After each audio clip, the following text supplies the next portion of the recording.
देखिए भक्तों, आज बहुत छोटी सी प्यारी सी कहानी है।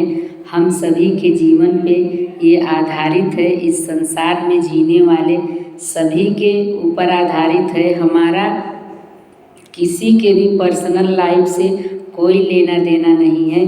ये संसार के सब लोगों की बातें हैं, सबके जीवन की बातें हैं, धर्म अधर्म की बातें हैं। बहुत प्यारी सी कहानी है। इससे हम लोगों को बहुत बड़ा सीख मिलने वाला है। अगर हम अपना जीवन इस प्रकार से जिएंगे तो सच्ची में हम जरूर गरीब रहेंगे, लेकिन हमें किसी प्रकार की परेशानी कभी परास्त नहीं करेगी। और परेशानी परास्त करेगी तो उसमें प्रभु का नाम जो होगा हमें उस परेशानी से लड़ने की ताकत देगी। एक चोर था भक्तों और एक चरवाह था। तो चरवाह के पास 4-6 गैया थी। वो रोज़ जंगल में जाता था, गाय चराता था बेचारा। गाय चरा के आता था, अकेले ही अपने घर में रहता था। गाय चरा के आता था, अपने गैया को नहलाता धुलाता, फिर उसको दूध दुहाता। दूध दुहा के जो होता अपना खाता पीता, जो बचता था अपना जीवन यापन करने के लिए अगर कोई लेने आ जाता था तो उसको दूध दे के उससे थोड़े बहुत धन अर्जित कर लेता था। तो रोज़ चरवाह ऐसे ही करता था, अपना जीवन यापन करता था।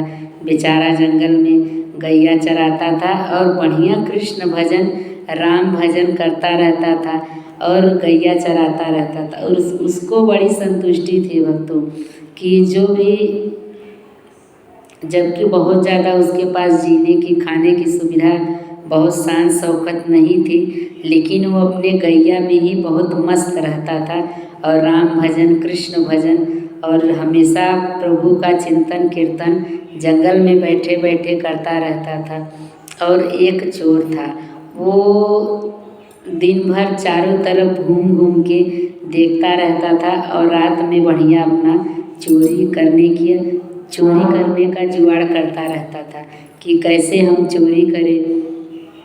तो उसको चोरी करने का कहीं कोई ठिकाना नहीं मिला। दिन भर घूम घूम के थक गया तो कहीं ठिकाना नहीं मिला। घूमते घूमते वो चरवाह के घर के पास आ गया। देखा बढ़िया गैया हट्टी कट्टी हिष्ट पुष्ट गाय बंधी थी बढ़िया। तो सोचा कि यहाँ तो बहुत सारा माल टाल होगा। चलो, अब चरवाह थका मांदा आया बेचारा, अपने गैया को दुहाया और खाया बनाया और सो गया बेचारा। अब थका मांदा है, उसको नींद आई, सो गया बेचारा। तो फिर जो चोर था दबे पाँव चुपके आया उसके घर में। गाय हुए बढ़िया दुआरे देखी, मस्त बंधा हुआ है बढ़िया गाय। सोचा इसके यहाँ तो मुझे बहुत सारा धन मिलने वाला है, आज तो मैं माला माल होने वाला हूँ। उसके मन में बहुत सारे लड्डू फूट रहे थे कि आज तो बहुत सारा धन मिलने वाला है और ले जाएंगे अपने घर में रखेंगे, बढ़िया हम मिठाई पकवान पूड़ी कचौड़ी हलवा खाएंगे।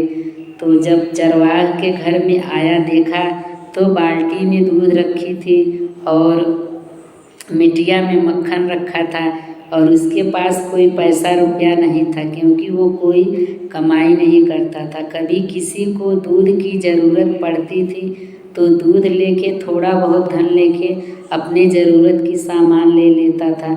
जब चोर आया देखा उसके घर में चारों तरफ खूब ढूंढा पसारा, कुछ भी नहीं मिला।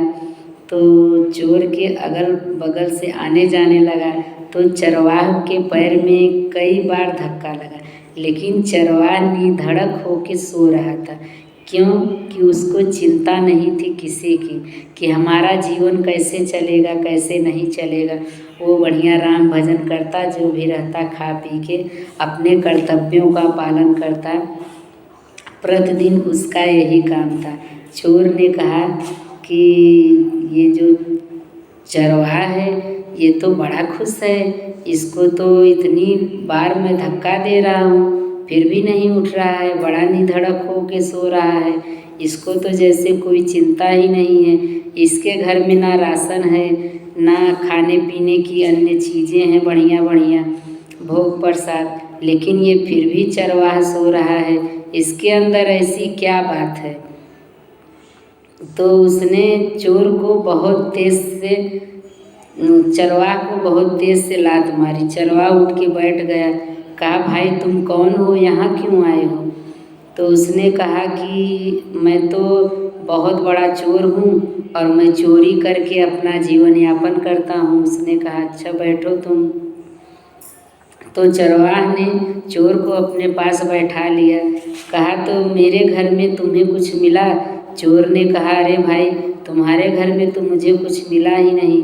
यही मिट्टिया में मक्खन और बाल्टी में दूध रखा है, और तुम अपना जीवन यापन कैसे करते हो? तुम्हारे घर में ना धन है ना कुछ है, गैया बांधे हो, और बाकी तो तुम्हारे घर में चोरी करने लायक कुछ भी है ही नहीं। तो उसने कहा कि तो आपने इससे क्या सीखा? तो चोर ने कहा कि जब तुम्हारे घर में कुछ है नहीं और तुम निधड़क हो के सो रहे हो, ऐसे कैसे हो सकता है? हम तो दिन भर सबके घर को ताकते हैं और रात को चोरी करते हैं, फिर भी हमारे घर में क्लेश मचा रहता है, सुख शांति नहीं रहती है, धन की कमी रहती है। और जब भी मैं सोता हूँ तो मुझे चिंता इस बात की रहती है कि जो चोरी का धन मैं घर में अर्जित करके लाता हूँ, सबको खिलाता हूँ, किसी दिन हमको पुलिस पकड़ के ले जाएगी तो फिर हमको बड़ी मार पड़ेगी, अपने कर्मों का फल हमको भुगतना होगा। तो चरवाहा ने कहा, जब आप इतना सोचते हो तो चोरी क्यों करते हो? मैं निधड़क हो के सोता हूँ, मैं गरीब जरूर हूँ, लेकिन भगवान ने जो मुझे कर्तव्य, जो हमें कर्म दिया है, हम उसका पालन करते हैं। अपने गैया की सेवा करते हैं और जो उससे दूध होता है उसी से अपना जीवन यापन करते हैं। जो मिलता है उसी को खा के राम भजन कृष्ण भजन करते हैं। इसी से हमारे मन में चिंता नहीं होती है। अगर कभी हमको चिंता लगती है तो हमारे मन में ऐसा बंधा रहता है कि श्री कृष्ण राम जी की कृपा है, वो सब समय रहते संभाल लेंगे। लेकिन आप इतना चोरी करके धन अर्जित करते हो, फिर भी आपका मन क्लेशित ग्रसित है, तो फिर आपको चोरी करने का क्या फ़ायदा है? जब आप नींद भी नहीं ढंग से ले सकते हो, चैन से जी भी नहीं सकते हो, तो चोरी का फिर मतलब क्या है? ऐसा काम करो कि जिससे आपको सुख शांति मन में रहे और कभी भी आप परेशान न हो। तो चरवाहा ने कहा कि आप अपने घर में जाइए और जो भी आपके घर में हैं, आपके गलत कर्मों से कमाया हुआ धन खा रहे हैं, अगर आपके ऊपर कोई कष्ट होगा तो क्या आपके परिवार भुगतेंगे? आपके साथ में आपके कष्ट को झेलेंगे? आप जाइए, इतना पूछ कर आइए, फिर मुझसे मिलिए, तो फिर आगे का रास्ता हम आपको बताएंगे। तो चोर वहाँ से बहुत दुखी मन हो के आया, अपने बीवी बच्चों को अपने पास बैठाया और उनसे कहा कि देखो, आज जब हम इतना चोरी करके जो लाते हैं, घर में सुख सुविधाएं और भोजन पानी का व्यवस्था करते हैं, अगर किसी दिन मानो कि पुलिस हमको पकड़ ले गई तो आप लोग क्या हमारे साथ पुलिस का डंडा खाने चलोगे? या हमारे साथ जो भी हमारे शरीर पे पीड़ा दी जाएगी उसको आप लोग सहोगे? पत्नी और बच्चे तुरंत ही मना कर दिए कि चोरी आप कर रहे हो तो दंड आपको भुगतना पड़ेगा, क्योंकि हमारे जीवन का निर्वाह करना आपकी जिम्मेदारी है। आप हमारे पति हो। और बच्चों ने कहा, आप हमारे पिता हो। आप चाहे गलत तरीके से धन कमाओ, चाहे सही तरीके से कमाओ, चाहे सही तरीके से कमाओ, चाहे गलत तरीके से कमाओ, जिम्मेदारी आपकी है और दंड आपको भुगतना पड़ेगा। ऐसा उसकी बीवी और बच्चों ने उसको जवाब दिया। उसने कहा, अच्छा चलो ठीक है, मुझे कुछ काम है, मैं बाहर जाता हूँ। दुखी मन से अपने घर से आया वो चोर बेचारा चरवाह के पास आया। चरवाह बढ़िया गैया चराते हुए राम भजन गा रहा था।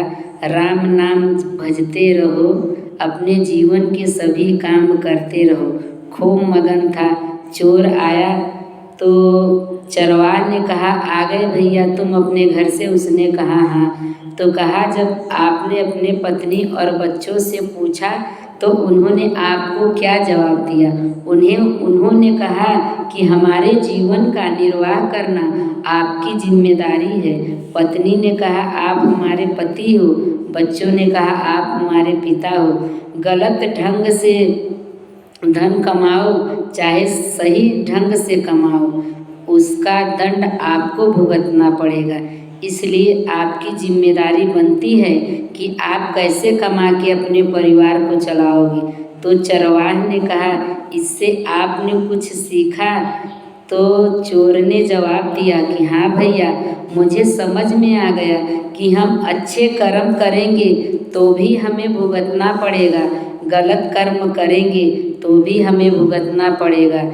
धन को बटाने वाले, खाने वाले सभी मिल जाएंगे, लेकिन जो भी पाप, जो भी गलत कर्म हमने किया है उसको कोई नहीं बटा सकता है। इसलिए आज से मैं ये चोरी करने का जो मैंने जिम्मा अपने जीवन में बांध लिया था, आज से मैं छोड़ रहा हूँ। और जो भी होगा मैं मजूरी करूँगा, मैं घर घर में जाके काम करूँगा, तभी अपने जीवन का और अपने परिवार का पालन करूँगा। और निरंतर मैं भी राम कृष्ण भजन करूँगा, जिससे कि जो भी पाप हमने किए हैं वो सब मिट जाए। और हमारे पास नमक रोटी होगा तो नमक रोटी खाएंगे, लेकिन हम अधर्म से आज के बाद नहीं कमाएंगे। ऐसा कह के चोर चल दिया अपने घर की तरफ और चरवाह मग्न होके राम भजन करते हुए अपना गैया चराने लगा। इससे, इस कहानी से हमें ये शिक्षा मिलती है कि हम बड़े बंगला, कोठी, गाड़ी, मकान बनवा देंगे, उसमें सभी सुख भोग विलासता करेंगे, लेकिन जो भी गलत कर्म से हमने धन को अर्जित किया है तो उसका भुगतान हमें ही करना होगा।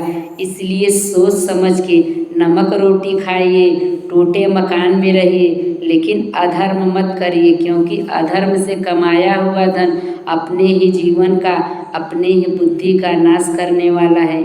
इसलिए धर्म से कमाओ, धर्म से चलो तो आपका जीवन सुखमय होगा। इस कहानी से हमें यही शिक्षा मिलती है। सभी भक्तों को राम राम, सभी भक्तों को जय श्री सीताराम, जय श्री बाला।